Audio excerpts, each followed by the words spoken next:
क्या common mistakes कर रहे हैं इंडियन फाउंडर्स, अगर देख रहे हैं मे बी 2 या 3 की चीजें that they can take away? So Indian founders में मैंने ये देखा है, आधा तो इंडियन इंजीनियर्स हैं और वो इंजीनियर्स ही भाई फाउंडर्स बनते हैं। तो प्रॉब्लम कि Indian tend to over build stuff, तो प्रोडक्ट में इतना घुस जाएंगे वो कस्टमर से बात ही नहीं करते। As people will listen, like they will realise कि फाउंडर का एकदम माइंडसेट एक्विजिशन के बाद इज लाइक फाउंडर ही रहता है, बट वो कंपनी के जो है ना कंस्ट्रेंट्स वो उसको फाउंडर रहने नहीं देते हैं। वो बहुत मुश्किल रहता है एक्विजिशन के बाद, जो काफी लोगों को समझ में नहीं आता है। कहते हैं यार तुम्हारा तो सही हो गया, तुम्हारी तो कंपनी एक्वायर हो गई, तुम्हारी नौकरी लग गई, तुम तो बिजनेस हेड बन गए। So we thought why not create a platform where people can buy and sell subscriptions and ये freeloader से पैसे निकलवाएं। We tried scaling that but उसमें network effects नहीं हो रहे थे। कुछ करते हमने public कर दिया and within 2 months 1 lakh users on the platform, hundreds of transactions happening every day. We used to make whatever 10% commission on it. So Netflix का अकाउंट जो 800 रुपये का 4 स्क्रीन का था या 550 रुपीज़ का 1 स्क्रीन का था, वो हमारे प्लेटफॉर्म पे 200 रुपीज़ का मिल रहा था। तो दोस्तों आज हम बात करेंगे हमारे नेशनल बास्केटबॉल प्लेयर अंकुर से, जो कि एकदम बचपन से ही तेज तर्रार और सक्सेसफुल रहे हैं।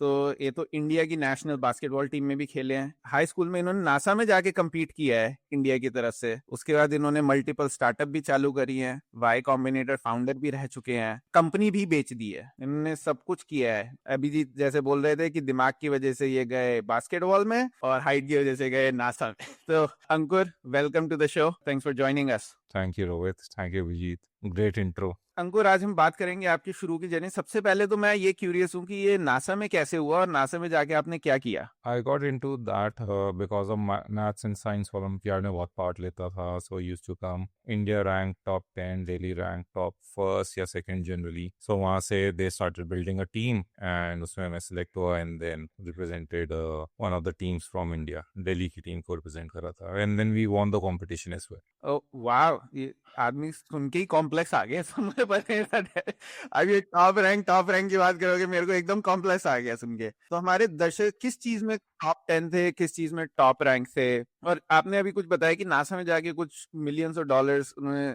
शायद बोला कि मिलियंस ऑफ डॉलर्स हैं, जाके ये सारी चीजें बना दो, मार्स पे रोवर लैंड कर दो। उसकी थोड़ी डिटेल बताएं। So the competition started with कि basic Q&A था and every answer that you get it correct, उसके against you get 50 million, 20 million फर्जी dollars and then with the money that you earn, then you can buy parts, spare parts, जिसमें आपको Mars पे एक rover को land करना है, सो आपको पैराशूट बनाना है, उसमें 5 स्टोरी से आपके जो भी आपने मार्स रोवर बनाया उसको फेंक देंगे एंड उसको डैमेज नहीं होना चाहिए and then there is a competition की on a very difficult terrain आपको मैनेज करना है इधर उधर से एंड पीसेस उठा के वापस लैब में लेके आना। So it had multiple parts जो नासा का प्रोजेक्ट था, but very interesting. We went to Houston space centre and वहाँ पे सब कुछ देखा। So yeah and then you won that competition, जीत गए आप? यस, गलती से जीत गया। अब ये तो याद नहीं कैसे जीत गए।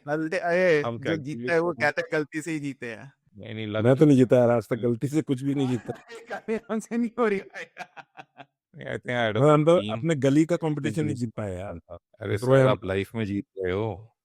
भाई हमारा हाजिर जवाब है फुल।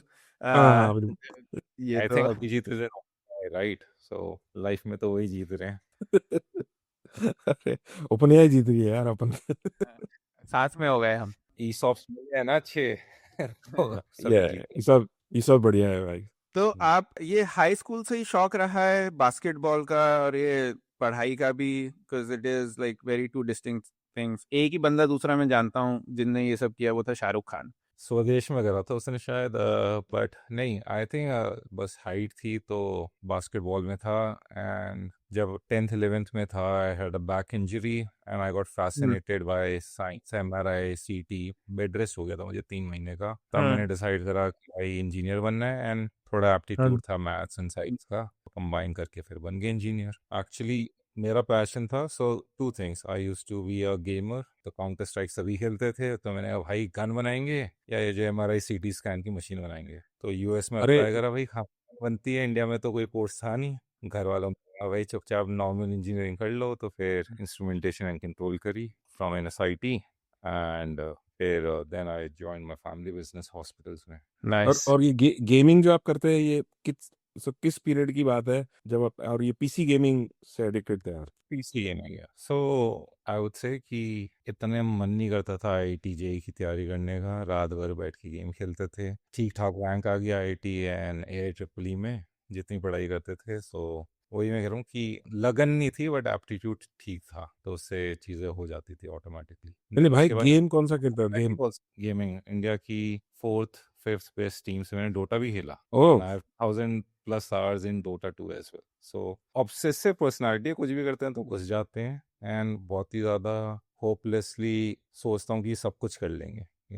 वो मेरी स्टार्टअप जर्नी में आएगा कि ट्रैविस कालेनिक को देखा, भाई जुगाड़ करके सब कुछ फोड़ देंगे, हम भी रेगुलेटर्स को चैलेंज कर देंगे। सो that is in an essence my startup stories in all 3 companies. so you played Dota, you played Counter Strike, and did you also play like, I don't know, Half Life या इस type के game? नहीं, केवल multiplayer. Multiplayer actually I was born in a joint family, हम 13 भाई बहन थे। So starting journey PlayStation से हुई। 2 कंट्रोलर होते थे, 13 लोग लड़ने के लिए होते थे, तो कॉम्पिटिटिवनेस तो ऐसी आ गई। जो हारता रहता था वो रोटेट होते रहता था, एक बारी हार गया तो 2 घंटे बाद बारी आएगी। सो वो कंपटीशन रहता था भाई, जीतना है। सो दैट्स हाउ थोड़ा ऑब्सेसिव रहे। एंड 13 भाई बहन, वैसे ही कोई भी स्पोर्ट्स खेल रहे हैं, कुछ भी खेल रहे हैं, तो कंपटीशन तो आ ही जाता है। ये तो मतलब फैसिनेटिंग वो है कि लड़का हमारा गेमिंग में भी टॉपर है, बास्केटबॉल में भी टॉपर है, फिर नासा में भी टॉपर है। मतलब very very rare people. Again मैं फिर से बोलूंगा, मैं सिर्फ बहुत ही कम लोगों को जानता हूँ जो जिन्होंने ये सब में किया है। तो एक ही है शाहरुख खान। तो ये बस एक हंसराज कॉलेज चले जाते तो आज इंडिया के फिर टॉप स्टार होते आप। पर स्टार्टअप के टॉप स्टार हो, आपने मल्टीपल स्टार्टअप्स भी चालू करी, तो उसके बारे में कुछ बताइए कि स्टार्टअप का आइडिया कैसे आया। आपने आई थिंक आपने मेंशन किया कि आपकी फैमिली हेल्थ केयर या हॉस्पिटल बिजनेस में है और आपके स्टार्टअप्स भी उसी डायरेक्शन में रहे हैं। तो वो स्टार्टअप का कीड़ा कैसे लगा और वहां आपने कैसे शुरुआत करी? सो मेरी जर्नी स्टार्ट हुई, I join my family business. हम हॉस्पिटल कंस्ट्रक्ट कर रहे थे। So I was part of the whole implementation, construction, machine procurement, जो मेरा सीटी स्कैन और इन सारी मशीन से एक अलग प्रेम था जो मुझे 10th क्लास में हुआ था। सो क्लोजली मैंने उसको ऑब्जर्व करा। एंड देन शादी होने वाली थी। इन शॉर्ट, घर वाले कहते शादी कर लो। आई थॉट कि I was just 24। So my father said, बेटा ऐसा कर, पढ़ाई करने चला जा। And I went for my MBA। I was the youngest in my MBA। मैं 24 साल का, and the person who used to sit next to me was 47 years old. He was vice president of Bank of Japan. He was getting promoted to vice president of Bank of Japan. और उनकी company में criteria था कि MBA के बिना vice president नहीं बनाएंगे। सो वो बंदा एकदम हाई फाई हॉट शॉट, मैं एक व्हाटएवर गेमर टाइप पर्सनालिटी जो कि शादी से भाग के MBA करने चला आया। आई थिंक हमारे कॉलेज का क्राइटेरिया भी था कि minimum 3 years of work experience. मेरे को 2 साल में भी कर दिया, बिकॉज वहाँ पे भी नासा वाली स्टोरी बेच के आया था। तो दे वर लाइक, भाई की एडमिशन दे दो ना। अच्छा। फिर एंटरप्रेन्योरशिप का कीड़ा लगा। I think again as I said कि थोड़ा फैमिली बिजनेस साइड पे था। एंड फर्स्ट ईयर में we had a course on entrepreneurship. So me and my classmate like कि भाई मज़ा आ गया क्लास में, ऐसा करते हैं सैटरडे संडे को मिलते हैं, 5 आइडिया तू लिख के ला, 5 आइडिया मैं लिख के आऊँगा, देखते हैं कुछ निकलता है। तो that was literally how we started. Out of 10, 3 were good, I would say 3 were decent. हम पहला आइडिया ही मार्केट में टेस्ट आउट करने गए, उसी में हमें स्ट्रॉन्ग वैलिडेशन मिल गया, LOI मिल गया था। एंड इवन हमने गवर्नमेंट हॉस्पिटल को अप्रोच करा, गवर्नमेंट हॉस्पिटल ने लेटर हमें फंड करा फॉर द प्रोजेक्ट। पहला आइडिया क्या था? So the idea was a neonatal SaaS solution. Pre mature babies जो होते हैं, जो 7-8 महीने पैदा हो जाते हैं, उनको काफ़ी इश्यूज आते हैं। एक तो क्योंकि वो हॉस्पिटल में मदर्स एंड फादर्स घर पे होते हैं, नर्सेज को बहुत काम करना होता है, एंड डॉक्टर ओवरव्यू करता है। So there are multiple stakeholders into the ecosystem. And जो नॉर्मल ERP सोल्यूशन होता है वो इसके लिए डिज़ाइन नहीं है, जो a lot of hospitals have. So we reached out to these hospitals. यहाँ पे थोड़ा सा मेरा एक्सपीरियंस काम आया कि हाँ, जैसा हम न्यूनेटल ICU डिज़ाइन कर रहे थे हमारे हॉस्पिटल में। So we were talking to different vendors and वहाँ पे आइडेंटिफाई हुआ, अच्छा भाई ऐसा सोल्यूशन एग्जिस्ट नहीं करता। And when we went again to the hospitals in Spain, तो वहाँ पे भी उनको एक रिक्वायरमेंट थी। And the best part of this whole experience was कि बिना स्पेनिश बोले स्पेनिश लोगों को सेल करा, उनको इंग्लिश आती नहीं थी, फ़ोन ले जाते थे गूगल ट्रांसलेट पे बात करते हुए। And I went to a good college, it was सार्डी business school which is similar to IIT of India. तो कहते हैं अच्छा SRD से आए हो, आओ भाई क्या किससे मिलना है। सो उस हिसाब से हमारा थोड़ा इजी हो जाता था कहीं पे भी घुसना।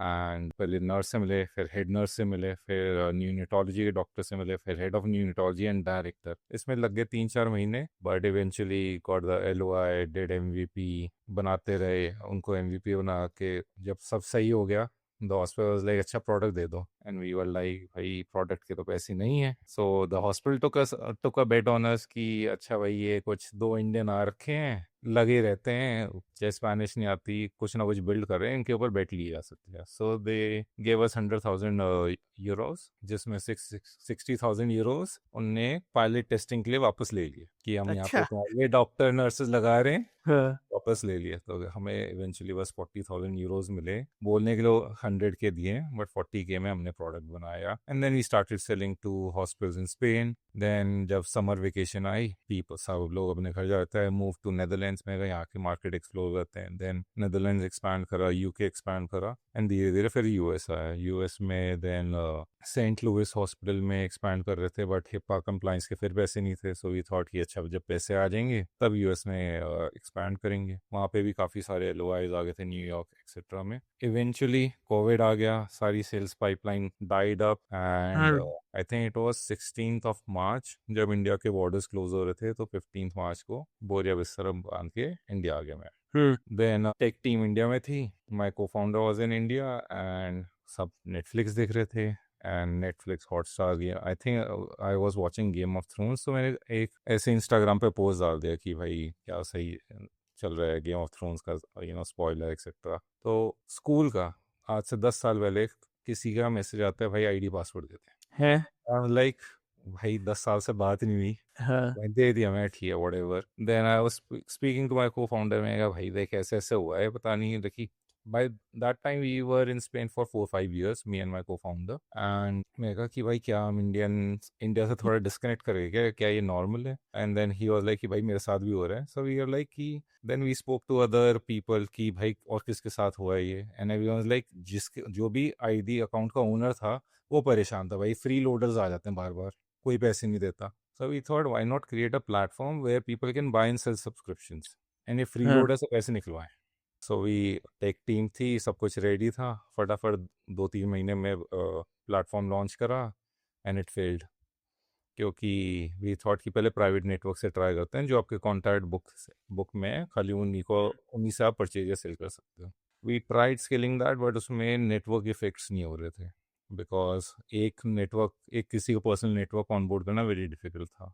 Then eventually when we thought this idea might die, and कुछ करते हमने पब्लिक कर दिया, and within 2.5 months 1 lakh users on the platform, thousands of transactions happening, hundreds of transactions happening every day. We used to make whatever 10% commission on it. So Netflix का account जो 800 रुपये का 4 screen का था, या 550 rupees का 1 screen का था, वो हमारे प्लेटफॉर्म पे 200 रुपीज़ का मिल रहा था ऑलरेडी। बिकॉज कोविड में कुछ और था नहीं, तो नेटफ्लिक्स, हॉटस्टार, अमेजोन सब बिक रहे थे platform, and that was very interesting for me personally, because मैं सारे कस्टमर सपोर्ट खुद ही करता रहता था, एंड ऐसे स्कैम के बारे में पता चलता है लोग कैसे करते थे।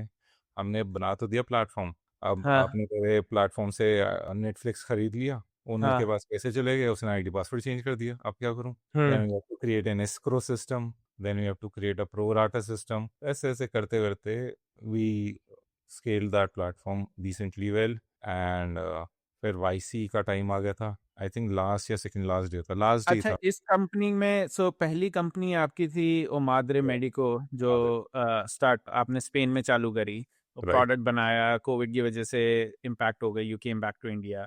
दूसरी कंपनी थी ये स्प्लिट सब, ये कोविड में इतने सारे यूजर्स आए, आई am sure Indian market, India में तो बहुत मजेदार स्कैम देखने को मिले होंगे आपने। जनता कितनी क्रिएटिव है पैसे बचाने के लिए या थोड़े से पैसे बनाने के लिए, तो उसके बारे में मैं पूछूंगा एक सेकंड में। तो ये दोनों स्टार्टअप आपने करीब के दूसरे स्टार्टअप के लिए आपने पैसे उठाए या बस अपने से ही लगे थे? नहीं, अपने से ही लगे थे। I think we had the team in place, and हमारे पास एम्प्लॉयज थे, me and my co-founder were there, 3-4 जनों की टीम थी। मैं कहा चलो बनाते हैं, प्रॉब्लम स्टेटमेंट पकड़ी, करने को कुछ था नहीं, कोविड में घर में बैठे थे सब, मैं कहा चलो लेट्स ट्राई समथिंग। सो वहीं से बस we went forward with it. So मेरे को लगा आपके 13 भाई बहन थे, आपने नेटफ्लिक्स का अकाउंट लिया, 13 भाई बहनों को देना पड़ेगा तो इनसे पैसे निकलवाओगे, कभी पैसे नहीं देंगे मुझे। नहीं नहीं उनसे मैंने सप्लाई साइड फिक्स करी, सो डिमांड बहुत ज़्यादा आ गई। जैसे हाँ हमारे प्लेटफॉर्म पे 200 रुपये में नेटफ्लिक्स मिल रहा था, ये पूरा सारे कॉलेज सर्कल में फैल गया, सब हाँ खरीदने आ रहे हैं, सप्लाई थी हाँ नहीं। तो अपने सारे भाई बहनों को बोला भाई तुम देखो, सब ने अपने अकाउंट बनाओ, डालो प्लेटफॉर्म पे, अपने दोस्तों को बोला ताकि बैलेंस में रहे ratio. So very interesting on that side. And जैसे मैंने कहा कि फर्स्ट में क्या इशू हुआ था बिसाइड्स द कोविड, कि हर कंट्री में न्यूनेटली का प्रोसेस अलग होता है। सो अच्छा। स्पेन का जो प्रोसेस है it is going to be different from Netherlands, तो हमें प्रोडक्ट हम्म करना पड़ता था। फिर हम्म यूके में हर एक एनएचएस की लोकेशन के हिसाब से फ्लो अलग है, हम्म यूएस में भी स्टेट वाइज फ्लो अलग था, तो हम्म रेगुलेशन में हम फंसे रहते थे। सो प्रोडक्ट स्लो हो गया था, फिर हमने मॉड्यूलर बना के उसको फिक्स करा, but then again covid came. Second में जो स्प्लिट्सअप था वो स्केल कर रहा था, फिर हम वाईसी का मैं बता रहा था कि हमने मियाँ में को फाउंडर लाइक भाई पहले तो फटी रहती है भाई, इतने सारे कस्टमर कॉल करने पड़ते हैं भाई, आज इसका स्कैम हो गया, आज इसका रिफंड करना है। Then we took out some time, हमने वाईसी में अप्लाई करा था, लास्ट डे या सेकंड लास्ट डे था, and interestingly we got the interview. 2 minute का इंटरव्यू दिया, इट वॉज वेरी शॉकिंग, मतलब उसके लिए प्रिपेयर कर रहे हैं भाई, 2 मिनट में कैसे कोई सिलेक्ट कर सकता है, बट हाँ rapid fire they kept on asking questions and we made a couple of bold statements कि भाई हम चेंज कर देंगे, ऐसे हमारे प्लेटफॉर्म ग्रो कर रहे हैं, नेटवर्क इफेक्ट्स हो रहे हैं। एंड हमें लगा हमने कुछ ज़्यादा ही बोल दिया, थोड़ा उनको ऐसा नहीं लगना चाहिए कि हमने फेंक दिया। मी एंड माई को फाउंडर लाइक यार भाई शायद ज़्यादा बोल दिया, सो जाते हैं, अब नहीं हो गया भावनाओं में बह गए। भावना। तो हमारे इंटरव्यू में कल से 10:30 बजे हुआ रात को, हम्म एंड सुबह 4 बजे कॉल आता है ब्रैड हम्म फ्लोरा वाईसी पार्टनर का। सो बेसिकली ही कॉल्ड, ये जो तुमने इंटरव्यू में फेंका है इसका कोई सपोर्टिंग प्रूफ है? सो हम्म हमें अपना इंटरनल डैशबोर्ड खोल के दिखाना पड़ा। अच्छा इंटरनल डैशबोर्ड से भी वो खुश नहीं हुए, वो कह रहे नहीं नहीं यार इंटरनल डैशबोर्ड तो कोई फेक कर देता, तुम मुझे लॉग्स दिखाओ। तो जब लॉग्स दिखाए then he got satisfied like okay you are in. वाह। तो भाई 4:30 बजे आधी नींद में सेलिब्रेट कर रहे हैं मैं और मेरा को फाउंडर। हम्म एंड या मतलब कि उस टाइम लगाया भाई कुछ कर रहे हैं, कुछ तो बनाया है हम्म भाई, वाईसी में हो गया। सो हाँ fully pumped and very happy. फिर उसके बाद जैसे जैसे वाईसी में हुआ थोड़ा पीआर होने लगा और स्केल करने लगा प्लेटफॉर्म, देन एकदम से पता चलता है बिकॉज आई यूज टू सी कौन कौन आ रहे हैं। ओटीटी प्लेटफॉर्म, मैं नाम नहीं लूंगा, लीगल एडवाइजर 1 2 3, अरे हेड ऑफ लीगल, ये वो 10 लोग उनकी टीम से हमारे प्लेटफॉर्म पे ऑन बोर्ड होते हैं। हमारे हम्म फिल्म के सारा देखें, ट्रैक करें कहाँ कहाँ पे जा रहे हैं, हर स्क्रीन को ढंग से एक्सप्लोर कर रहे हैं, सब्सक्रिप्शन ले रहे हैं। मेरा भाई केस होने वाले हैं। So basically, it was kind of against the terms of use of these platforms. हम्म वो कहते हैं जैसे नेटफ्लिक्स कहता है कि आप अपने हाउस होल्ड में शेयर कर सकते हो, Amazon प्राइम कहता है अपने फैमिली में कर सकते हो, फैमिली चाहे अलग रहे, but let's say if it is blood relation कि अपने कजन्स को आपने अपना प्रोफाइल बनाने दिया या ब्रदर को सिस्टर को बनाने दिया, that is fine. Hotstar didn't allow उस टाइम पे प्रोफाइल सिस्टम। सो ऐसे हर एक प्लेटफॉर्म के अलग टर्म्स ऑफ यूज थे, एंड हमने जैसे जैसे लीगल आने लगे तो हमें प्रॉब्लम्स होने लगी। हमें कहा कि भाई अब ये होगा, फिर हमने खुद ही लीगल वालों को रीच आउट करा, अच्छा सर आप हमारे प्लेटफॉर्म पर आए, क्या दिक्कत है, like so the legal advisor वो जो भी था उस प्लेटफॉर्म का, ही सेड कि देखो हमें पता है तुम्हारा वाईसी में होंगे, हमें पता है कि तुम्हारा जैसे ही फंड रेज होगा हम तुम पे लीगल केस करेंगे और जितने पैसे हैं वो सब ले लेंगे, जैसे पहले म्यूजिक इंडस्ट्री के साथ हुआ before Spotify. So multiple people came on music piracy and etcetera, and then जो भी प्लेटफॉर्म पैसे रेज करता था इंडस्ट्री वाले ले लेते दिए केस करके ले लेते थे। इंटरेस्टिंग चीज़ क्या हुई, हमारे पास आ गई थी तब तक मल्टीपल टर्म शीट्स $1 million कि भाई प्लेटफॉर्म ग्रो कर रहा है, भाई ये फोड़ रहे हैं, बच्चे मचा रहे हैं। हमने वीसीज को मना कर दिया, ये लाइक कि हमने उनको रीज़न नहीं दिया। वी न्यू कि हमारे पर केसेस हो रहे हैं, हमारी लीगल से बात हुई, वी डिडंट फील कि भाई सबको बताना है कि क्या हो रहा है, but we said no to money. भाई वीसीज ने इतना बैड माउथ करा हमें, उनको लगा कि हम किसी और की डील लेके चले गए, उनको फोमो हो रहा था। एंड हम एथिकल सोच के भाई उनको पैसे नहीं ले रहे, मैं कहा हमें पिवेट करना पड़ेगा, इनको लग रही है बहुत बढ़िया बिजनेस मॉडल है, यूजर्स आ रहे हैं, पिवेट करेंगे तो भाई जो जिस फंडामेंटल पे वो पैसे दे रहे हैं वो तो चेंज होने वाला है। सो मी एंड माई को फाउंडर टुक अ कॉल कि भाई वीसी से पैसे नहीं लेते, whatever money we have already taken, that is fine. So we had some Angel Check, Kunal Shah and others जो शुरू में ही आ गए थे, but we didn't do a big round. We said no to money and then it went to अब pivot करना है, क्या करें? I पर really ऐसा नहीं होता, मेरी पिवट से पहले ऐसा भी होता होगा कि वीसी को अगर आपने मना कर दिया ना कि हम पैसे नहीं ले रहे, तो वो और ज्यादा मचल जाते हैं, ये पैसे नहीं ले रहे, इनके पास तो बहुत पैसे आते हैं, इन्हें तो पक्का पैसे देने चाहिए हमें। हाँ तो ये हुआ. So the valuation started from 5.5, 6, 6.5, फिर कुणाल जाकर वैसा आ गया 8, 8.5, फिर हम मना कर रहे हैं भाई 10 पे ले लो, 10.5 पे ले लो. नहीं नहीं लेना चाहते भाई. तो बस प्राइसेस बढ़ते जा रहे थे कि there was a bit of competition and everyone wanted to close that deal. And जैसे YC की वजह से एक हाइप क्रिएट हो जाती है and every VC knows कि ये 1-2 हफ्ते में after the demo day भाई सबके राउंड क्लोज हो जाएंगे. So whichever company we like, let's put our money in and close it as soon as possible. Maybe there is a lesson here for people कि भाई अगर आपका VCs आपको term sheet दे रहे हैं और आपने किसी भी रीजन से मना कर दिया, तो VCs को और ज्यादा एक्साइटमेंट हो जाती है कंपनी के लिए. उन्हें नहीं पता पीछे क्या चल रहा है, बट उन्हें ये लग रहा है कि इनको बहुत पैसे मिल रहे हैं, तो ये कंपनी बहुत हॉट है. तो वो हॉटनेस वाला एलिमेंट है जो लोगों को समझ में नहीं आता. वो कहते हैं हमारा बिजनेस बहुत अच्छा चल रहा है यार, हमें तो पैसे नहीं मिल रहे. पर उन्हें ये समझ में नहीं आ रहा कि बाहर से सबका बिजनेस ही अच्छा चल रहा है, बट वो कौन सी कंपनी है जो कोट अनकोट हॉट है, उसमें पैसे डालने में उन्हें बहुत मजे आते हैं. वो डील किसी और वीसी से छीनने में अलग ही ब्रैगवर्दी फीलिंग आती है ना कि भाई अरे ये तो मेरी डील थी भाई, तू कैसे ले गया भाई? बस ले गया, थोड़े से और पैसे डालने पड़े, एक बोर्ड सीट कम देनी पड़ी, whatever the thing is. So I think momentum is very important when we are doing a fundraise. So मैं अपने फ्रेंड्स को भी जो भी इंडस्ट्री में है, जिनको भी मैं हेल्प करता हूँ, वो बताता हूँ कि एक तो आपको अपनी पिच को रिफाइन कर देना चाहिए before you go to your target VC. तो आप पहले उनको टारगेट करो जो आपके थीसिस से मैच नहीं होता है. Put in the refs, start improving your pitch. धीरे धीरे पहले 10 बार उनको पिच कर लो. उनसे तो नो ही आना है, कम से उनका रिएक्शन तो देख लो, कहाँ पे कौन से वर्ड्स पे, कौन से फ्रेजेस पे, कौन से स्लाइड पर अटक रही है तुम्हारी स्टोरी. इम्प्रूव इट एंड फिर धीरे धीरे एंजल्स क्लोज करना लग जाओ. जैसे जैसे एंजल्स का 25 के, 50 K, 10 K, whatever your minimum check sizes आने लग जाता है, उन वीसी से जो तुम्हारे टारगेट वाले उनको ईमेल भेजने लग जाओ कि भाई 25 के क्लोज. आपसे मैंने मीटिंग तो नेक्स्ट मंडे ही करी है, बट थर्सडे को 25 के आ गए, फ्राइडे को 10 के आ गए, सैटरडे को 10 के और आ गए. तो वीसी तो होता है भाई क्या हो रहा है ये, भाई कौन सी कंपनी आ गई, हर रोज भाई एक ईमेल आ जाते, इतने पैसे रेज कर लिए, इसमें तो फटाफट डालना पड़ेगा. संडे को किसी और वीसी के साथ मीटिंग ना हो बाई चांस, भाई वो संडे को ही राउंड क्लोज कर देगा. सो momentum is very important, because अगर आप वीसी को चांस दे रहे हो कि हाँ भाई मैं एक हफ्ते में बताता हूँ, तो फिर तो आप गेम हार ही गए ना. उसके पास सारी पावर है आपको ये दिखाने की भाई तेरे पास एक हफ्ते तक वेट करने का भी टाइम नहीं है. So you need to pack as many meetings as much possible. दिन की आप 10 मीटिंग करो, 15 मीटिंग करो, हाफ एन आवर की या 1 आवर की, एंड एक हफ्ते में ट्राई करो कि सारा क्लोज कर दो. Once your deck is ready, once your pitch is refined, when you are going very deep, पहले से रीच आउट, कैलेंडली लिंक, सब कुछ प्रिपेयर करके चलना. टेक हेल्प ऑफ योर को फाउंडर या एनालिस्ट जो आपको सारी मीटिंग्स के लिए हेल्प कर रहा है. एंड बहुत बोर हो गए पिच मार मार के, सेम पिच, इमेजिन करो आपने 100 बारी पिच कर दिया, बोर हो जाओगे, बट आपको हर बारी एनर्जी के साथ जाना है. कई बार ऐसा होता है, थोड़ा रीसेंसी बायस हो जाता है पिच में.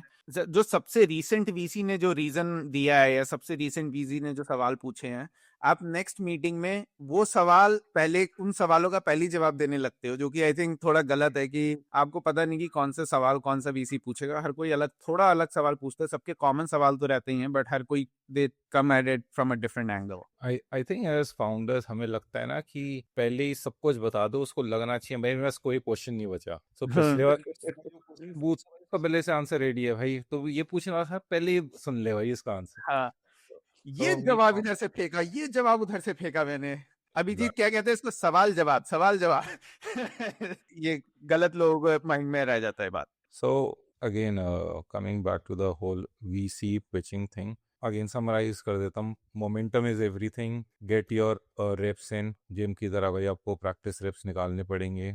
वो with the which are not your target VCs, उनके साथ प्रैक्टिस कर लो. एंड टारगेट VCs को एक हफ्ते की पाइपलाइन में डाल दो. उससे पहले आप एक हफ्ता खाली एंजल्स को दे रखो, स्मॉल चेक्स क्लोज करने लग जाओ, एंड वो VCs को अपडेट भेजते रहोगे तो आपका मोमेंटम रेडी हो जाएगा. बढ़िया और पंडित जी. अंकुर भाई, ये आपके जो ये स्प्लिट्स में यूजर्स थे वो कौन थे? ये कॉलेज के लोग थे या Majority कौन college से? के. So majority would be between the age of 16 to 24. Hmm. 80% of our users were from that age group. And back in 2020, 21, OTT was growing, but it wasn't as big as it is right now. तो early adopters OTT के college students या फिर first job second job वाले थे जो tech friendly थे. Like मेरे father उस टाइम पे OTT इतना ज़्यादा यूज़ नहीं करते थे. वो मैच देखने के लिए ज़रूर यूज़ करते थे हॉटस्टार. भाई इंडिया पाकिस्तान का मैच है कुछ कोई और मैच है. सो उनका मेन पर्पस वो था. But that shift has a big shift has happened in the Indian ecosystem on the OTT side. अब केबल टीवी बहुत कम हो गया लोगों का. अब सब भाई मेरे फादर मेरी दादी भी OTT देखते हैं. भाई यहाँ पे बढ़िया शो आता है. और ये जो लोग ये सब्सक्रिप्शन स्प्लिट कर रहे हैं तो ये साइमल्टेनियसली थोड़ी देख सकते थे? लाइक इसमें टाइम शेयर भी होता था क्या? नहीं. सो हर प्लेटफॉर्म का अलग सिस्टम था. नेटफ्लिक्स पे आप अप टू 4 स्क्रीन देख सकते हो 800 रुपीज वाले प्लान में. Amazon पे आप अप टू 4 स्क्रीन यूज कर सकते थे. हॉटस्टार में सिंगल स्क्रीन था. सोनी पे 2 स्क्रीन अलाउड थे. एंड आई थिंक जी पे भी 2-3 स्क्रीन अलाउड थे. आपने ये बिजनेस सुना है कभी, मनी पास? ये बंडलिंग ऑफ बिजनेसेस होते थे. So I am not 100%. I don't know the business model of money pass. But I am assuming ये बंडलिंग ऑफ सर्विस वाला बिजनेस मॉडल था. Yeah, movie pass. Sorry, movie pass. I don't Movie know why I said that. Yeah, so the idea of movie pass was कि आपने AMC cinema में आप गए और आपको वो एक महीने में उस मनी पास को $10 दो और फिर एक महीने में कितनी भी मूवीज देख लो. और ये एग्जैक्टली कोविड के टाइम पे खूब मतलब अमेजिंग बिजनेस था. It was even a stock that used to trade. और वो मीम स्टॉक बन गया और वो खूब ऊपर गया. और एनी तो बट ये डेफिनेटली सच है कि लोगों को जो चाहिए वो आपने ढूंढ लिया, जो वाईसी बोलता है ना, make something people want. But तो फिर एनीवे हुआ क्या, एंड में क्या हुआ इसका? So when we reached that place, हमने क्या करा? We started reaching out to the OTT players. मैं कहा कि देखो, we understand हम आपकी terms of use के हिसाब से नहीं है, but we are targeting a different segment of audience जो आपको कभी पे नहीं करती थी, right? So ये freeloaders वाले से हम पैसे निकलवा रहे हैं. And they also rightly replied कि भाई तुम फ्री वालों से पैसे निकाल रहे हो बट तुम मेरी करंट ऑडियंस को भी कैनिबलाइज कर रहे हो. So the top 3 players Netflix, Hotstar and Amazon Prime, they were not interested in this model primarily because they were like कि भाई हम तो मोनेटाइजेशन स्टेज पे हैं, हमें इस चीज़ में नहीं पड़ना. तो जो भी रैंक 4, 5, 6, 7, 8 थे उनके साथ हमारी पार्टनरशिप हो रही थी through a middle man because they wanted users वगैरह. कैसे भी यूजर्स ले गया भाई, थोड़ा बहुत तो पैसा निकाल रहे हो, जो कुछ तो पैसा आ रहा है, कुछ तो यूजर्स आ रहे हैं. So they were interested in growing the platform and we were hack for them. The problem for us was 80% of our transaction was for the top 3 platforms. I see. Because the top 3 were top 3 for a reason. They had good content.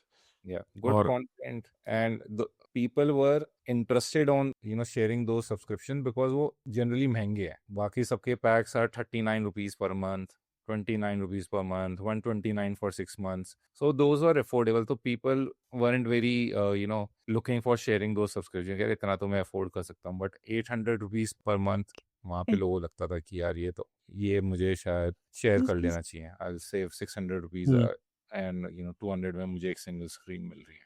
Fair enough. तो ये कितने time फिर ये चला और ultimately क्या हुआ इस बिजनेस का? स्प्लिट्स अप नाम भी बहुत अच्छा है बाय द वे. हाँ, thank you. So splits up के साथ क्या हुआ कि डेमो डे के within 2 weeks me and my को फाउंडर वर सिटिंग कि भाई क्या करना है. VC से पैसा लें, आइडिया पिवट करें, लगे रहें, चैलेंज करें, केसेस करें. So we said no to VC money. We thought कि भाई पिवट करते हैं. एंड पिवट में भी 2 डायरेक्शन थी. तो फर्स्ट कंपनी में B2B था, सेकेंड कंपनी एक C2C प्लेटफॉर्म था. आई रियलाइज कि भाई मुझे तो कंज्यूमर में मज़ा आ रहा है, मेरे को फाउंडर को मज़ा आ रहा था B2B में.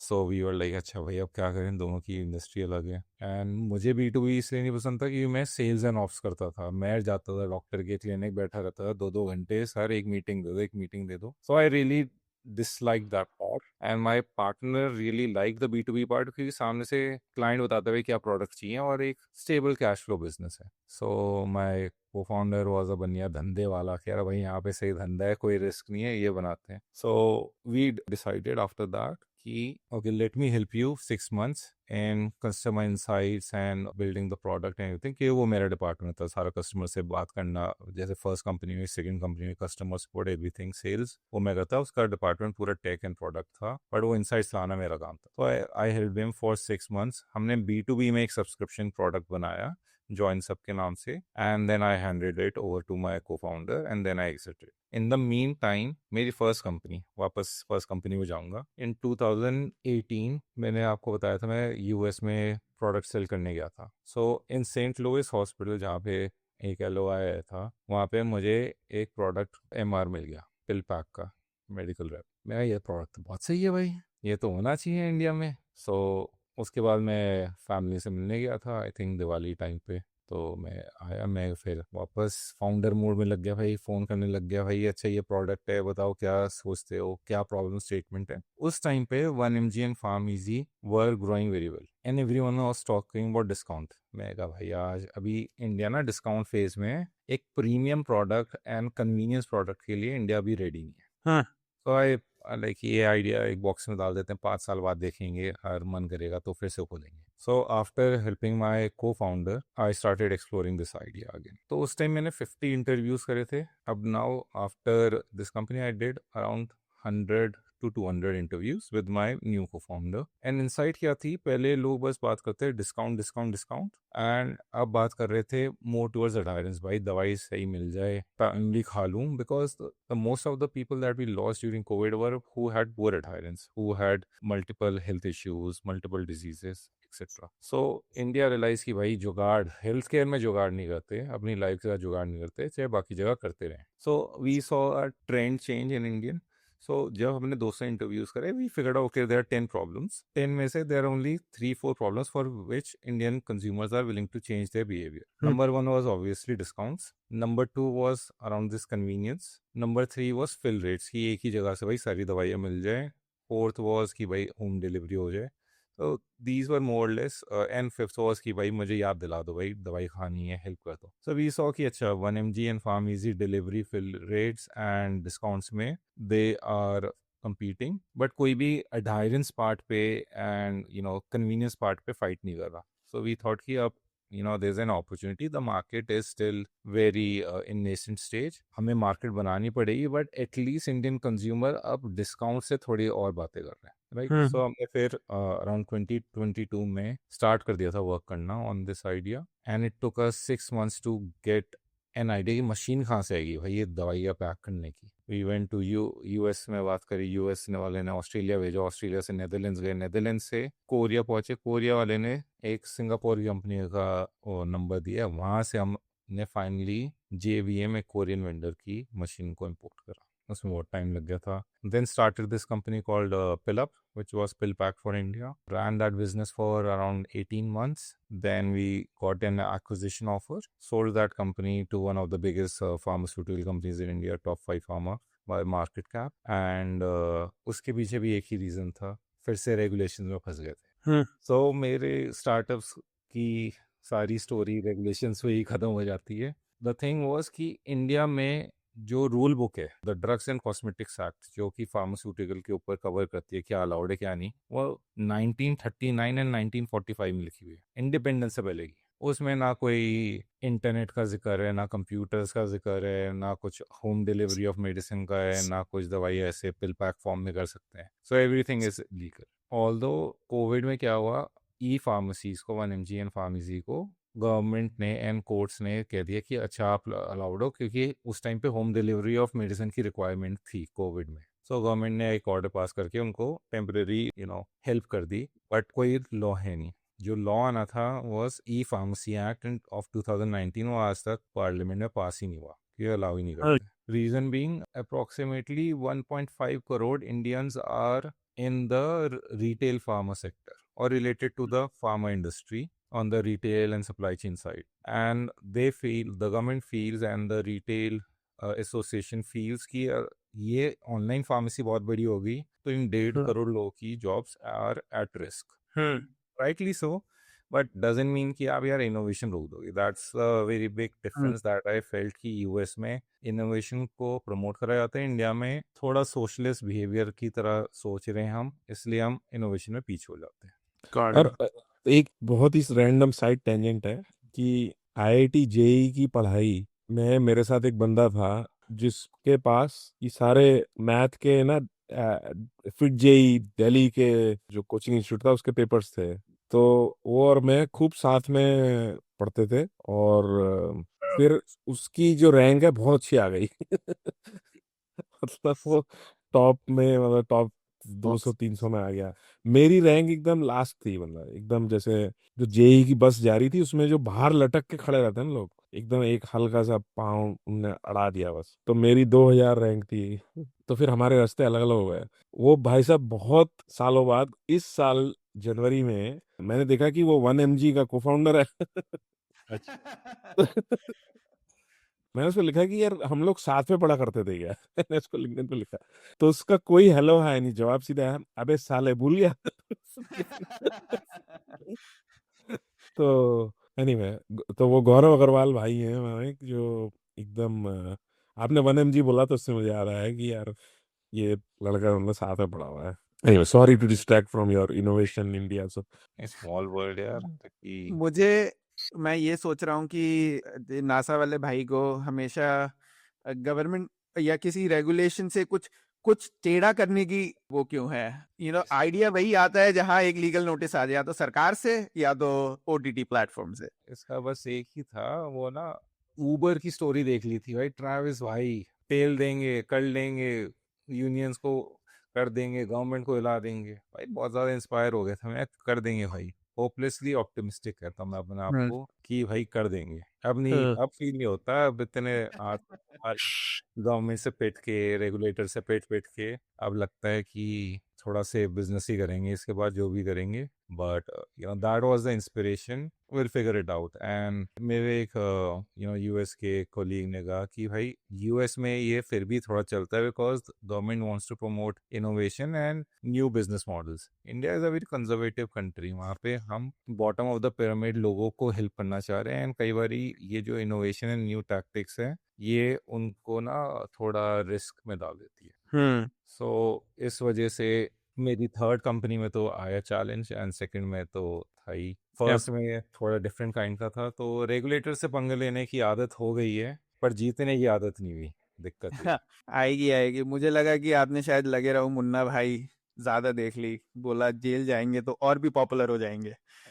तो अब ये तीसरी कंपनी आप वाईसी में हो, वाईसी का it's a very interesting thing कि इंडिया के फाउंडर्स एक वाईसी एक पॉइंट पे इंडिया के फाउंडर्स बहुत एक्सेप्ट कर रहा था। आई थिंक आपके बैच में जेप्टो और टाइप की कंपनीज भी थी Right. जो कि मैसिव सक्सेस स्टोरी है। अगर इंडियन फाउंडर्स वाईसी में अप्लाई कर रहे हैं तो आप उनको क्या एडवाइस दोगे, क्या आपकी एप्लीकेशन से क्या सीखा आपने कि कैसे हो वाईसी में?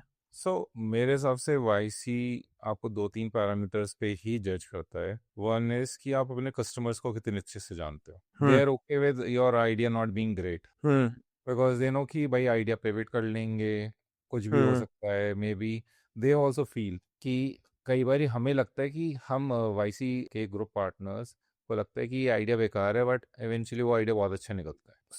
एक तो ऑब्वियसली हो गया कि you should be customer obsessed.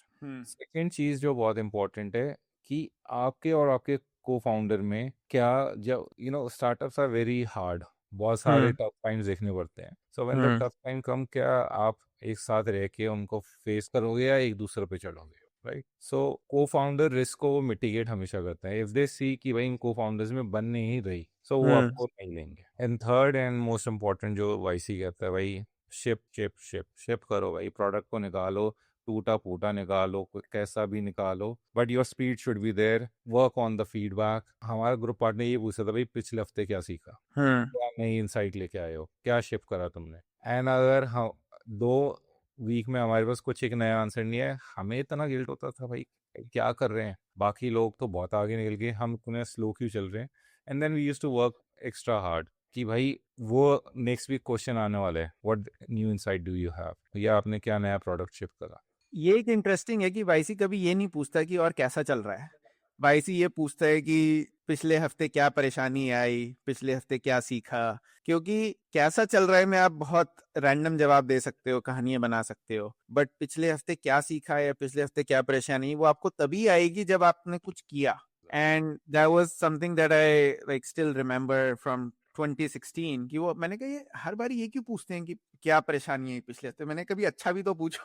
तो कह रहे अच्छा जो था वो हो गया, उसकी कोई है वो नहीं है कि क्या परेशानी है ये बताओ. तो it was always very interesting. And then some businesses, सब कुछ कंपनीज में होता है कि टफ बिजनेसेस जहाँ बिल्ड ज्यादा करना पड़ता है, इमीडिएट फीडबैक नहीं है, तो उनको फाउंडर्स को किसी डिमेंशन में they needed to figure out कि हमने क्या प्रोग्रेस करी, इसमें क्या परेशानी है, कि हम 3D प्रिंटर बना रहे हैं बहुत बड़ा वाला, या मेरे बैच में कंपनी थी बूम करके जो सुपरसोनिक प्लेन्स बना रही है, तो वो हर हफ्ते क्या नया प्लेन थोड़ी बनाएगा, मतलब नया ऑर्डर थोड़ी साइन करेगा, बट उसे कुछ ना कुछ like he had to figure out, he was always doing sales calls और समथिंग लाइक दैट. सो ऐसा था कि किसी डिमेंशन ऑफ प्रोग्रेस, किसी डिमेंशन पे आपको कॉन्स्टेंटली प्रोग्रेस करते रहनी, like that is the main thing of like asking this question. और जो कंज्यूमर कंपनीज हैं, B2B SaaS कंपनीज हैं, उनके लिए रेवेन्यू या टॉकिंग टू कस्टमर्स वो इनसाइट ज्यादा जरूरी है, किसी के लिए सेल्स या पार्टनरशिप्स या वो सब ज्यादा जरूरी है. सो वो एक काफी की चीज है जो लोग मिस कर जाते हैं इसके साथ. सॉरी गो एंड इसी वजह से जो हम डेमो डे पे हॉकी स्टिक कर्व देखते हैं, उसका रीजन यही है कि वो एक महीने का काम एक हफ्ते में हमसे कराना चाहते हैं, और हम जब करते हैं वो ग्रोथ आती है. एंड जब इनसाइट्स पे हम वर्क करते हैं, so they are just working on the first principles, एक फंडामेंटल हमारे ठीक करा रहे हैं ये. क्योंकि स्टार्टअप वर्ल्ड में ना बहुत सारी डिस्ट्रैक्शन है, वो एक भाई कोर पे आते हैं, भाई ये मेन तुम चीजें ठीक कर लो तो भाई धंधा बन जाएगा. हाँ, आपने और कुछ भी लेसन सीखे वाईसी में कि एक हफ्ते का काम, एक महीने का काम एक हफ्ते में, वो तो कहेंगे एक दिन में करो तुम, बट और क्या क्या सीखा आपने? ये सीखा कि किसी भी कंपनी को जज मत करो, कि तुम्हें नहीं पता भाई कौन सी सुपर हिट निकल जाएगी कौन सी नहीं निकलेगी. In our group we had Zepto, उस टाइम उनका नाम किराना कार्ड था. सो लोग उनको जज करते थे, भाई ये किराने की दुकान भी वाईसी में होगी, अब देख लो भाई वो $1 बिलियन कंपनी है या सारी बंद होगी बाकी सारी. तो यू नेवर नो कि भाई किसके पास क्या इंसाइट है एंड कौन कितना ज्यादा ग्रो कर जाएगा. And they have done an fantastic job भाई. एक बिजनेस मॉडल जो पूरे वर्ल्ड में नहीं चला, इंडिया में उन्होंने एग्जीक्यूट करके दिखाया है. एंड डन बाय 2 टीनेजर्स, 18 और 19 साल के थे दोनों, एंड वेरी इंस्पिरेशनल. सो उनसे सीख ही सकते हैं हम. या आपने ये यूनिक पर्सपेक्टिव है कि इंडिया के फाउंडर हैं और वाईसी में गए हैं. So I am sure you talk to a lot of Indian founders, तो आपने ऐसा कुछ देखा है कि ऐसी अभी आपने पहले बोला कि you help Indian founders with YC और just like building a startup, क्या कॉमन मिस्टेक्स कर रहे हैं इंडियन फाउंडर्स, तो अगर देख रहे हैं मे बी 2 या 3 की चीजें that they can take away? So Indian founders में मैंने ये देखा है, इंडिया आधा तो इंडिया इंजीनियर्स हैं, और वो इंजीनियर्स ही भाई फाउंडर्स बनते हैं. तो प्रॉब्लम कि Indian tend to over build stuff, वो प्रोडक्ट में इतना घुस जाएंगे वो कस्टमर से बात ही नहीं करते. एंड दैट, मैं ये नहीं कह रहा कि भाई हमने ये गलती नहीं करी, सभी ये गलती करते हैं, बट कोई एक हेल्प कर दे मेंटोर कि भाई बाकी चीज़ें भी क्या करनी है, डिस्ट्रीब्यूशन में वर्क करना है, मार्केटिंग में वर्क करना है, वो उन चीज़ों में इंडियंस थोड़े वीक रहते हैं. So even in my company, या हम हमेशा प्रोडक्ट फर्स्ट जाते थे, इनसाइड बाद में निकालते थे, और फिर इनसाइड के बाद फिर से प्रोडक्ट में घुस जाते थे. इट इज बेटर कि एक बेसिक टूटा फूटा प्रोडक्ट जो कि कस्टमर के रियल पेन पॉइंट को सॉल्व कर रहे हैं उसको बिल्ड करो, and just focus on distribution.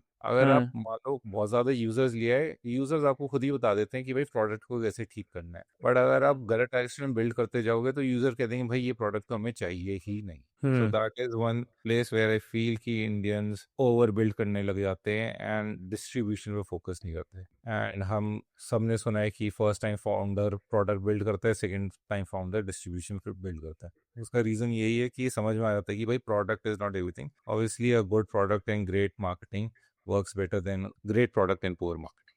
तो वेरी इंटरेस्टिंग इंसाइट्स. इसके बाद आपकी अब ये 3 कंपनी हो गई, पहली हो गई वो मादरे मेडिकल जो आपने स्पेन में चालू करी, फिर आपने स्प्लिट्स अप चालू करी, और फिर पिलअप, तीनों मोर और लेस डिफरेंट इंडस्ट्रीज में, सो एंड सो फोर्थ. पर जो आपकी लेटेस्ट कंपनी थी वो एक्वायर भी हो गई, which is again like happens to very small percentage of companies. Company जब चल रही थी तो ये एक्विजिशन का ख्याल कैसे आया, ये सपना कैसे आया, ये ख्याल कैसे आया, ये कैसे हुआ कि कंपनी को बेच देते हैं या कंपनी को एक्वायर करवा लेते हैं? सो इसकी जर्नी अगेन रेगुलेटर्स के साथ ही हुई. We reach out to the regulators कि इसके ऊपर सर आप ना पॉलिसीज बना दो, क्योंकि पहले 2 बारी कंपनीज थोड़ी परेशान हो चुका था मैं. So I reach out to the CDSCO which is a central governing body related to drugs. मैंने कहा सर इंडिया में कोई पॉलिसी एग्जिस्ट नहीं करती, अगेन 1939 एंड 1945 की लॉज हैं, can you help me figure out कि ये लीगल है या इलीगल है, अगर ग्रे एरिया में तो क्या हम आपको पॉलिसी फॉर्मेशन में हेल्प कर सकते हैं, this is legal in 40 countries, वहाँ पे ये सारे बेनिफिट्स है। तो उनको पूरी लंबी चिट्ठी भेजी विद सपोर्टिंग डॉक्यूमेंट्स 40 पेज की, उनसे रिप्लाई नहीं आया। बट फिर मैंने जुगाड़ उगाड़ करके मंत्रियों के थ्रू पहुंचा, I reach number 2-3 in the organisation. उनने मुझे समझाया अंकुर जो तुम करना चाह रहे हो, you are trying to do the right thing for India, but right now I priority solving some of the other big issues कि इंडिया में ना नकली मेडिसिन बहुत ज़्यादा बिक रही है, हमें उसको कंट्रोल करना है, and maybe through your business model ये एक नया रास्ता खोल देगा। So they were like though we want to help you, we are not sure how to help. At that moment I was like भाई फिर फंस गए रेगुलेटर से हाथ में। एंड उस टाइम पे आई थिंक कोई क्रिकेट का वर्ल्ड कप या कुछ चल रहा था, तब उस फार्मास्यूटिकल कंपनी ने एक एड दिया जिसमें हमारे प्रोडक्ट का 1 या 2 सेकंड का फ्रेम था। एंड आई वाज लाइक कि ये प्रोडक्ट तो मैं और मेरा कॉम्पिटिटर बना रहे बैंगलोर में, मैं दिल्ली में वो बैंगलोर में, ये कंपनी के पास है नहीं, क्योंकि वी नो कि though they are only 2 big manufacturer of this machine, एक कोरिया में एक जापान में। मेरी दोनों से बात होती है, दोनों अच्छा भाई तुमने क्या मशीन बेची इनको, वो कहते नहीं बेची। द जापानीज टोल्ड मी कि हमने बात करी थी बट हमारा प्रोजेक्ट अटक गया था। तो देन आई रियलाइज कि अच्छा ये this company is interested in this industry of pre sorted medication. मैंने उनके M&A के बंदे को ईमेल करा, लिंक्डइन पे रीच आउट करा, पीछे बढ़ गया। मैं कहा भाई ये अच्छा मौका है, इसको निकाल देते हैं, फॉर 2 रीजंस। वन, एक तो आई रियलाइज कि ये प्रॉब्लम जो रेगुलेटर्स की है मैं अपने लेवल पे सॉल्व नहीं कर सकता, it requires a big player.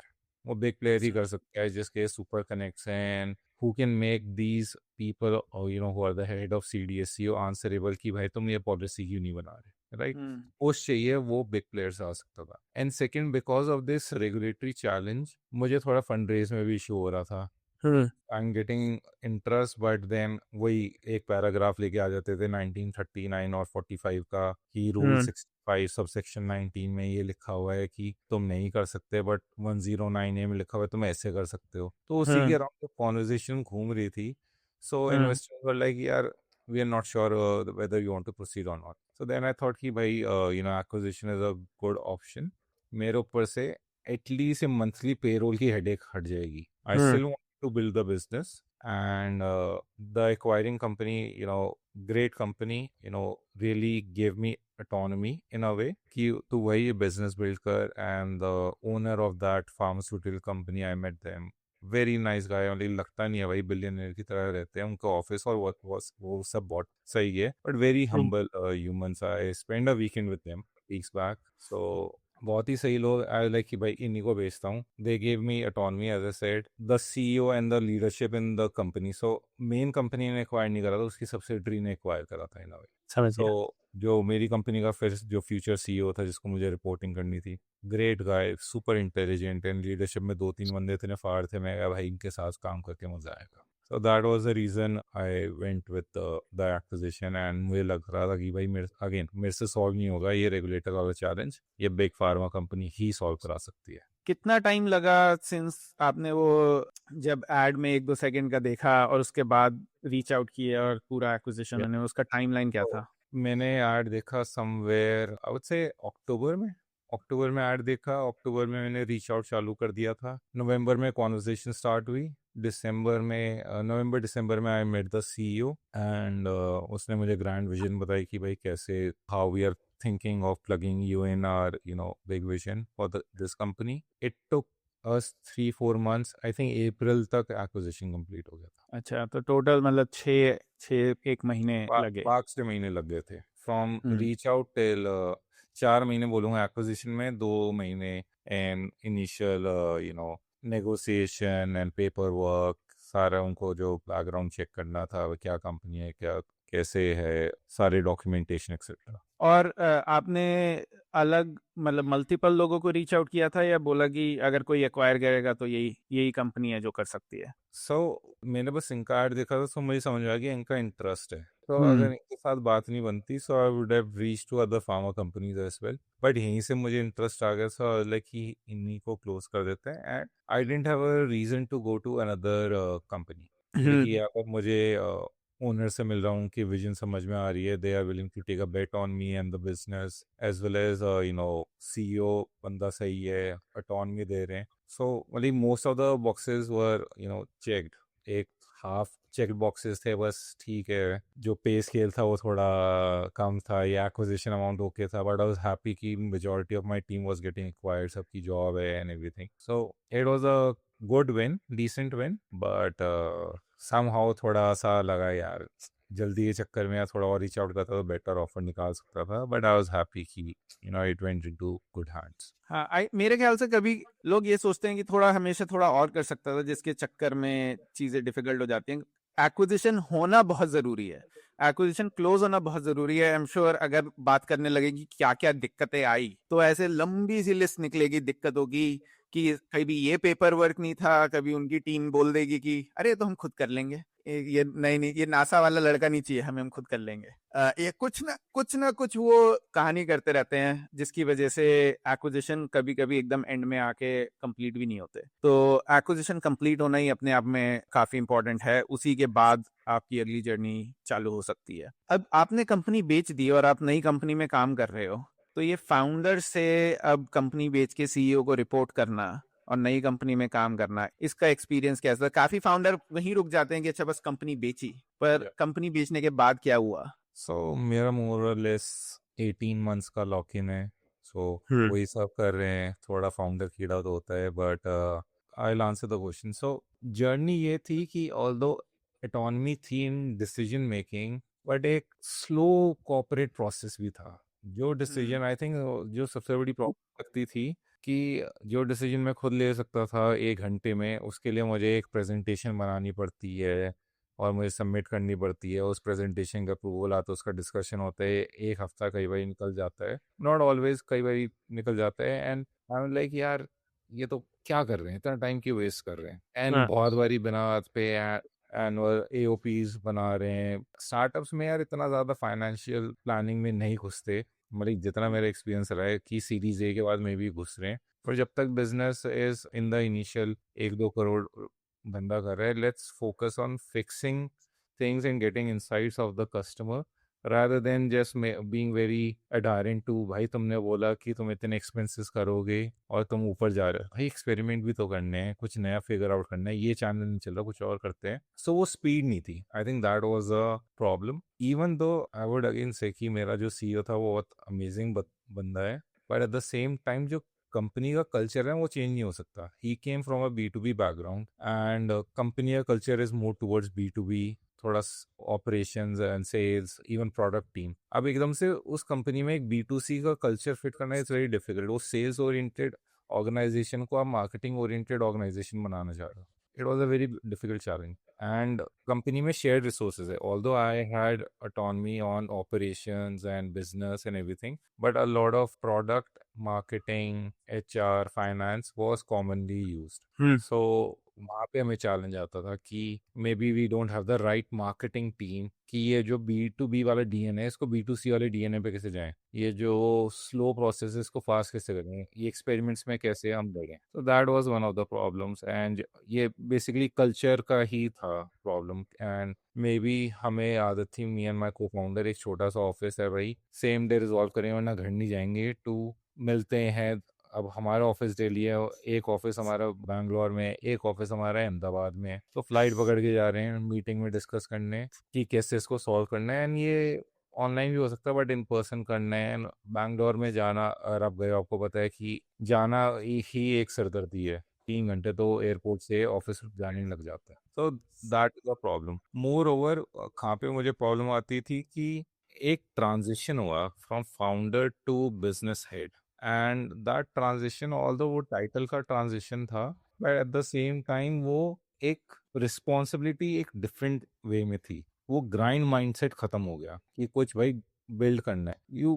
I started acting like an employee, and वो एक अपना अपना बिजनेस अपनापन था बिजनेस में, because he grew that business, but at the same time पता नहीं क्या इक्विटी वो रीजन था जिस वजह से मुझे इशू था, या फिर I was reporting to someone, वो एक गैप था जो मुझे ऐसा लगता था कि यार आई डोंट नो कि why I am not giving it my all. I feel इसके अलावा एक और रीज़न था कि मी एंड माई को founder is my wife, we were expecting a baby, and उस टाइम पे वी आर लाइक भाई अब थोड़ा रिलैक्स करते हैं, इतनी हेडेक नहीं लेनी, बिजनेस को स्लोली स्लोली बिल्ड करते हैं, there is no point staying in office till 10 PM every day. अब भाई वी आर थोड़ा, हम भी थोड़ा जॉब माइंडसेट में चले गए थे, आई थिंक वो एक थोड़ा मिसमैच सा हो गया था। So I would always compare myself कि भाई बिफोर एक्विजिशन में कितनी मेहनत कर रहा था एंड आफ्टर एक्विजिशन मैं कितनी मेहनत कर रहा हूँ, and trying to understand the nuances कि ये चेंज क्यों आ रहा है। हाँ This is the most authentic answer I've heard on from any other founder basically, right? This is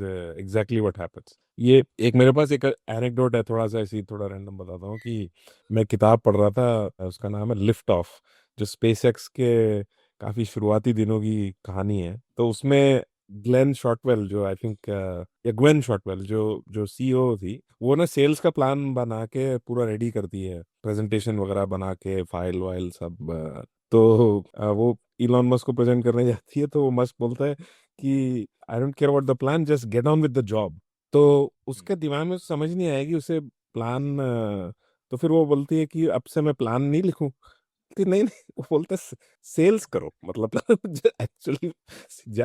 तो नहीं, मैं आपके बात से मुझे याद आया कि क्या एम्प्लॉई और फाउंडर लाइफ में जो ये कहानी ना बहुत थोड़ा सा फर्क पता चलता है कि बहुत सारा मेटा काम करना पड़ता है, काम के बारे में काम हम्म, लिखना पड़ता है। और anyway, ऐसे दिल्ली में मैंने सुना है, मैं दिल्ली में बसों में बहुत ज्यादा था तो लोग कहानी सुनाते, तो मैं भी कुछ दो शब्द उसी पे बोलूंगा। बोले कंपनी में काम करने में क्या फर्क है, वो कहते काम करो या ना करो पर फिक्र जरूर करो, फिक्र करो या ना करो पर जिक्र जरूर करो। जिक्र तो जरूर। काम कंपनी का यही है कि आप बस काम के जिक्र करते जा रहे हो, आप काम कर नहीं कर रहे हो। और स्टार्टअप में है कि आपको काम करना है। तो वो 3 लेवल दूर है एक्चुअल काम काम की बातें करने से। पूरा। तो नहीं, ये तो आई थिंक लोग as people will listen like they will realise कि फाउंडर का एकदम माइंडसेट एक्विजिशन के बाद इज लाइक फाउंडर फाउंडर ही रहता है, बट वो कंपनी के जो है ना कंस्ट्रेंट्स वो उसको फाउंडर रहने नहीं देते हैं। वो बहुत मुश्किल रहता है एक्विजिशन के बाद, जो काफी लोगों को समझ में नहीं आता है। कहते हैं यार तुम्हारा तो सही हो गया, तुम्हारी तो कंपनी एक्वायर हो गई, तुम्हारी नौकरी लग गई, तुम तो बिजनेस हेड बन गए। आई एम श्योर बाहर से जनता, ये तो आपके जो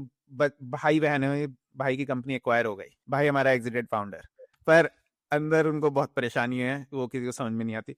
आपने जो एक्विजिशन किया तो उससे ये भी सीखा होगा कि जब आप इवेल्युएट कर रहे थे कि क्या एक्विजिशन के फायदे हैं और क्या नुकसान है, कि क्योंकि आप या तो कंपनी शट डाउन भी कर सकते थे, आइडिया पिवट भी कर सकते थे और पैसे भी उठा सकते थे, जैसे पहले स्प्लिट सब में किया, कुछ और कंपनी बना राइट। के को फाउंडर को दे सकते थे, something like that.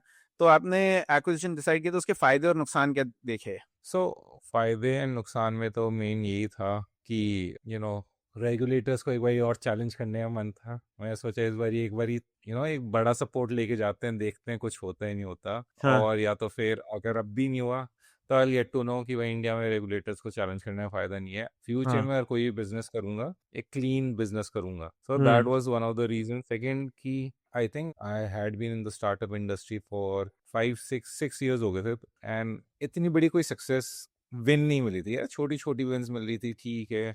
You are getting funding from Kunal Shah, YC हो रहा है, योर बिजनेस इज ग्रोइंग, करोड़ों में you are doing revenue, but ऐसी एक बिग विन नहीं मिली थी। सो ऐसा लगा कि एक्विजिशन हो जाएगा तो मे बी अंदर से एक वो होगा कि हाँ भाई कुछ उखाड़ लिया है। ऑल्दो वो फीलिंग आई नहीं आफ्टर एक्विजिशन, ऑपोजिट फीलिंग आई, थोड़ी गिल्ट ही आई, थोड़ा मैं गिल्टी फील हो रहा है भाई क्या कर दिया, क्यों बेचती company, it was your baby, and अब कहाँ पॉलिटिक्स में फंस गया, office politics. It was very interesting only in a way कि I got to learn all those things and experience it, जो कि मुझे अपनी कंपनीज में नहीं दिखा, क्योंकि मेरी कंपनी रिलेटिवली स्मॉलर साइज ही थी एंड डायरेक्ट रिपोर्टिंग होती थी, कोई हायरार्की नहीं थी। The maximum my companies have gone up to is like 25 30 people. So वो अलग पॉइंट नहीं आया था, but now I got become a part of company of 400 employees, तो कैसे डिफरेंट चीज़ें चल रही है। सो that was good. And another thing जो कि मैंने फैक्टर इन नहीं करा था, जो कि अच्छा निकला, was I made good friends. Founder की लाइफ यार बहुत लोनली है, आप अपने एम्प्लॉयज उसके साथ कितना ही ट्राई कर लो कनेक्ट करने का, वो आपको बॉस ही मानेंगे। हम्म और ट्राई करता हूँ यार, ठीक है तुम मेरे कॉलीग हो, फ्रेंड्स हो, एक्सेट्रा, वो अब मुझे बहुत वही लगता है कि वो आपस में जोक मारते रहते हैं कि अरे नहीं सर के साथ शेयर नहीं कर सकते। मैं मेरा तो एक तो सर बुलाना बंद करो, तभी तुम शेयर कर पाओगे। बट वही था। And when I transition into an employee, I had colleagues in my life for the first time. मतलब पहले फैमिली बिजनेस था, फिर 2 स्टार्टअप कर ली, फिर तीसरी बेच दी। So it was always like कि top of the hierarchy chain या top of the pyramid, but एक connect missing. And I learn the opposite side कि भाई एम्प्लॉयज के लिए क्या ज़्यादा इंपॉर्टेंट है। एम्प्लॉयज फिर सोचते हैं, एज अ फाउंडर मैं तो कह रहा हूँ भाई ऑब्सेसिव रहो, लगे रहो लगे रहो लगे रहो, उनके दिमाग में क्या चल रहा है। And lastly I experienced it first hand, the golden handcuffs. भाई ये सैलरी तो बहुत बहुत खतरनाक चीज़ है, हेरोइन जैसी है भाई, ये एडिक्शन है भाई।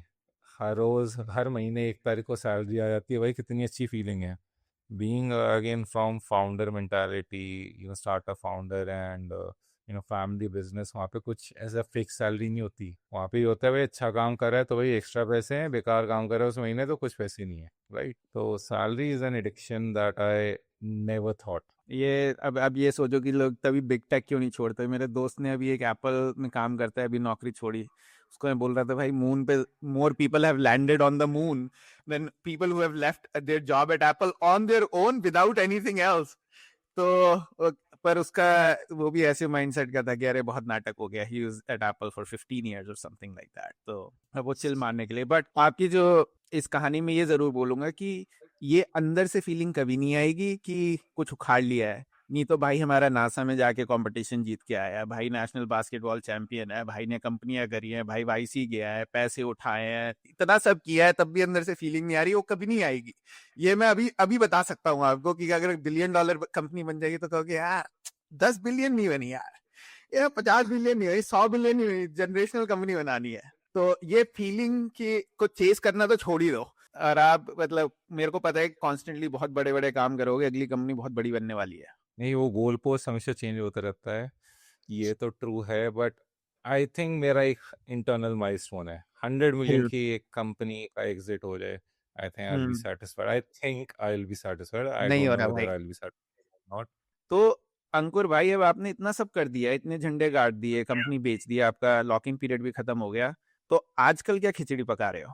सो I will go back to my YC days. YC में मैंने एक चीज़ रियलाइज करी कि वाईसी में चलो क्रीम आ रही है, टॉप 1% ऑफ द वर्ल्ड या top 0.1% of the startup world आ रहे हैं, बट उसमें भी डिफरेंट लेयर्स हैं। जेप्टो फाउंडर्स है, वो उसमें भी टॉप 5 टॉप 10 है, एंड फिर बाकी लोग हैं। तो what was the difference between me and the top 5 founders? एक बहुत बड़ा डिफरेंस था फोकस का। हम 10-12 घंटे काम करके खुश हो रहे थे, वो 16 घंटे भी रगड़े जा रहे थे, हम फोन में डिस्ट्रैक्ट हो रहे थे। वो भाई एकदम ऑब्सेस्ड थे अपने काम के बारे में, इनसाइट्स के बारे में, कस्टमर्स के बारे में। सो आई डिसाइड अच्छा भाई मुझे उनकी तरह बनना है। सो दो ही चीज़ें हैं, या तो मैं अपनी डिस्ट्रैक्शंस को कम करूं या मैं अपने फोकस को इम्प्रूव करूं।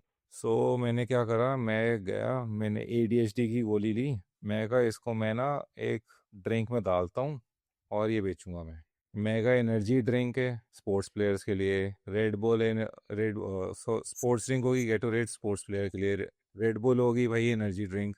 मेगा इंडिया पूरा ऑब्सेस्ड है भाई एग्जाम क्लियरिंग के लिए, कोई फोकस ड्रिंक क्यों नहीं बना रहा। तो मैं गया भाई, बात करी, सॉल्ट कॉम्बिनेशंस निकाले, कुछ पेटेंटेड ड्रग्स से जापानीज सिंगापुर के थ्रू लिए। मैं ये ड्रिंक बनाऊंगा, सारे कोटा और सारे शहरों में जो भी नीट की तैयारी कर रहा है, IT की तैयारी कर रहा है, IAS की तैयारी कर रहा है, उनको बेचूंगा।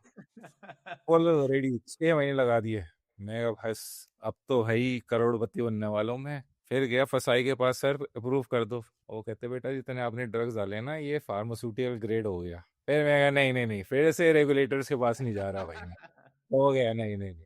सो then I drop that idea. So I like अच्छा चलो फोकस इंप्रूव नहीं कर पा रहा, let me try to work on reducing distractions. And आज की डेट में हम सबकी सबसे बड़ी distraction is our phone. So how can we have a healthy relationship with our phone? So then I started reading about it. मैं पहले डम फोन भी ट्राई करा कि भाई नोकिया का 3310 कि भाई बिल्कुल एकदम सोशल मीडिया वन। आज की डेट एंड एज में इट बिकम्स वेरी डिफिकल्ट कि यार आपको गूगल मैप्स भी चाहिए, आपको व्हाट्सएप भी चाहिए, आपको कम्युनिकेट भी करना है, ईमेल भी करना है। आप पूरे एनालॉग नहीं जा सकते, you need a middle path. But at the same time ये जो बिग टेक कंपनीज ने हमारी मेमोरी को, हमारे फोकस को हाईजैक करना सीख लिया है with getting the best psychologist. So like यार क्या मैं वो if I can't get the world का बेस्ट साइकोलॉजिस्ट, क्या मैं भाई थोड़ा सा नॉर्मल साइकोलॉजिस्ट पकड़ के कैन आई रिवर्स इंजीनियर की कैसे आपके ब्रेन के फोकस को प्रोटेक्ट करूँ और डिस्ट्रैक्शंस को कम करूँ। And that's how I came up with this idea of jolt screen time app, जिसका मेन फोकस ये है कि आपके रिलेशनशिप्स, आपके प्रोडक्टिविटी को प्रोटेक्ट करना, एंड ये जितने भी डिस्ट्रैक्शंस ऑफ सोशल मीडिया है या कोई भी आपको प्रॉब्लम है उनको रिड्यूस करना। So we launch, public launch हमने करा है अराउंड 10 days पहले ही करा था। So to check it out. Tana sir, waiting for your feedback. अभी बिल्डिंग स्टेज पे हैं, we have few thousand users, so grow करते हैं टुगेदर। वाह। बिल्कुल। मेरे मुझे को तो, तो एक्चुअली लेकिन पहला आइडिया ज्यादा अच्छा लगा जो साला मुझे जो मुझे बहुत अच्छा लगा। बोलने वाला था, मैंने कहा अंकुर भाई भेजो, यार बताई दो। मैं रेगुलेटर से पंगा नहीं लेना भाई, हार मान ली मैंने अब रेगुलेटर से। मैंने कहा कहानी खत्म होते ही मैं बोलूंगा अंकुर भाई भेजो यार, मेरे को ये ड्रिंक मुझे चाहिए। आपको चाहिए? मेरे पास रखे हुए हैं। ये आपको मैं ऐसा बताऊं, करो आप, ये सिर्फ वाईसी फाउंडर्स को बेचो, ये कोई हम मार्केट नहीं करेंगे, सिर्फ छोटे छोटे बैचेस में घर में बना के आप सिर्फ हमें भेज दो, हम खरीद लेंगे। अब उसमें भी मैं बताता हूँ, वो drink is going to give you 10 to 15 minutes of hyper focus. आपका हम्म। दिमाग कहीं और जाएगा ही नहीं एकदम। हम्म। 2 घंटे of good focus, but you can get distracted.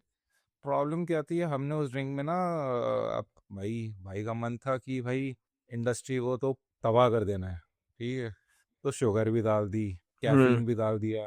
तो भाई लोग जिटरी होने लग गए। मैं कहा भाई ज्यादा डाल दी शुगर, कैफीन, निकोटीन भी डाल दे, मैं एडिक्टिव भी बनाएंगे। अरे वाह। यानी ये क्या भाई, हर रोज पियेंगे लोग भाई, तभी तो सेल बढ़ेगी कि भाई हर रोज एग्जाम से पहले भाई लोग पढ़ रहे हैं, एग्जाम देने से पहले ड्रिंक पी रहे हैं, सबके हाथ में होगा। तो मैं तो बहुत आगे चला गया था, फसाई ने रोक लिया। तो मे बी यूएस में लॉन्च करता हूँ, आई विल सी कि हाँ, यूएस के रेगुलेटर्स पड़ जाएं। अगर कर सकते हैं तो व्हाई नॉट। ये तो अगर फोकस ड्रिंक आपने बना दी, मैं कह रहा हूँ ये शुगर से ज्यादा बिकेगी ये। जितनी फोकस वाली गोलियां हैं अमेरिका में तो तबाही मची हुई है कि सबको फोकस चाहिए, तो ये अब तो। वो कैटेगरी ऑफ ड्रग्स है ना, नो ट्रॉपिक्स लेके हम्म। सब लेके भाई लाइंस मीन ले रहा है, कोई अलग अलग ड्रग्स ले रहे हैं। सो उस पर पूरी स्टडी करी थी। It is an interesting market, but again मेरा थीसिस ये था, अगर ये एफएमसीजी में जाएगी तब ये सक्सेस बनेगी, या फार्मास्यूटिकल में चलेगी तो ये फेल हो जाएगा। So distribution channel was very important for me. मेरे को तो वैसे लग रहा है कि गेमर भी बहुत लेंगे ये जो कुछ स्ट्रीम कर रहे हैं हाँ, ना, 6-6 घंटे बैठ के, सबके लिए बहुत आप बढ़िया है। आप कभी भी एक कुछ भी डीप वर्क करना चाह रहे हो, आपको हो, आपने सारे में आई फील बहुत सारे फाउंडर्स ने महसूस करा होगा, कई बार आप एक फ्लो स्टेट में आ जाते हो, एक जेन हम्म। मोड में आ जाते हो, जब भाई बस इतना काम कर देते हो 1 घंटे में जो 3-4 घंटे का काम। So that drink really help you get there. But क्या हमने शुगर कैफीन डाल डाल दिया, वो जिटरी होने लग गए थे। तो हम्म। मैं खुद ही अपने ऊपर एक्सपेरिमेंट कर रहा था। मैं तो आई फील द डिफरेंसेस। मैं इंडिया आऊंगा ना तो मैं भर के लेके जाऊंगा आपके घर से, कि मेरे को मैं उसमें आपको एक शुगर ड्रिंक निकाल।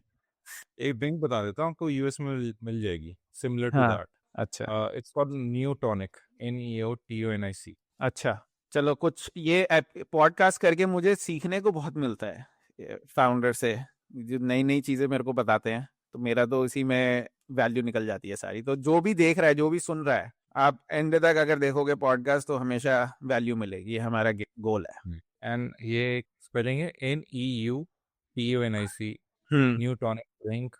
इसका फाउंडर कौन है? इसका बहुत फेमस पॉडकास्ट है, आपने देखा हो, क्रिस विलियमसन। अच्छा। हाँ। सो उसने ये ड्रिंक बनाई, उसका भी यही था थीसिस कि भाई वो थोड़ा जिम की साइड पे चला गया कि यार मैं जब जिम कर रहा हूँ मेरा एक एक्सट्रीम फोकस होना चाहिए, या जब मैं काम कर रहा हूँ मेरा एक्सट्रीम फोकस होना चाहिए। हम्म। मेरा था जिम कुछ नहीं, मुझे एग्जाम क्रैक कराने हैं, तो भाई मुझे हेल्प करो। सो इनने जो डोसेज डाली उससे काफ़ी ज़्यादा हाई डोसेज मैंने प्रिपेयर करी थी, पर दिस इज स्टिल गुड, आप ट्राई कर सकते हैं। I was very captivated. मैं पूरी कहानी इतनी पसंद आई मुझे। मैं तो मतलब और भी एक्चुअली कई घंटे बात कर सकता हूँ, क्योंकि मेरे पास बहुत सारे सवाल हैं जो मैंने नहीं पूछे। लेकिन अंकुर भाई बहुत ही शुक्रगुजार हूँ कि आपने ये शेयर किया। और बहुत ही इंस्पायरिंग है। अगर मेरे को लगता है कोई सुनेगा ये, थोड़ा सा, ज़्यादा लोग सुनते नहीं है हमारी, लेकिन जो भी जो भी जो भी सुनेगा वो बहुत खुश होगा आई थिंक, और उसे काफी काफी इंस्पिरेशन मिलनी चाहिए। तो थैंक यू, आपने शेयर किया है।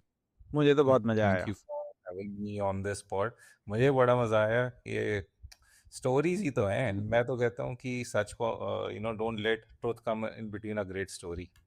तो स्टोरी अच्छी होनी चाहिए एंड लोगों को इंस्पायर करना, या और हम कर सकते हैं स्पॉट से, तो व्हाई नॉट। आई होप कि जैसे मैं अपनी कंपनी में एक फिलॉसफी रखता हूँ, यार पेपैल माफिया, यार मेरी कंपनी से भी 2-4 लोग निकल के एक अच्छी, मैं नहीं कह रहा यार बिलियन डॉलर कंपनी बनाए, 10 मिलियन डॉलर कंपनी बना दे, प्रॉफिटेबल धंधा बना दे, यार उससे अच्छा और क्या फीलिंग होगी।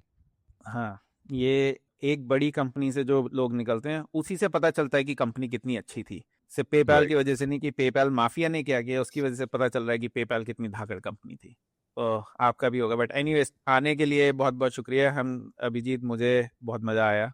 मैं तो ये सरप्राइज आता हूँ कि कितने सारे टॉपर है हमारे बीच में यार, मेरे को तो कॉम्प्लेक्स हो जाता है। मैंने कहा हर कहीं लोगों ने झंडे गाड़े हुए हैं। बिल्कुल, थैंक यू तोड़ फोड़ अंकुर। लोग हैं दुनिया में। हाँ, बहुत ज्यादा। Thank you for coming on the show. Thank you.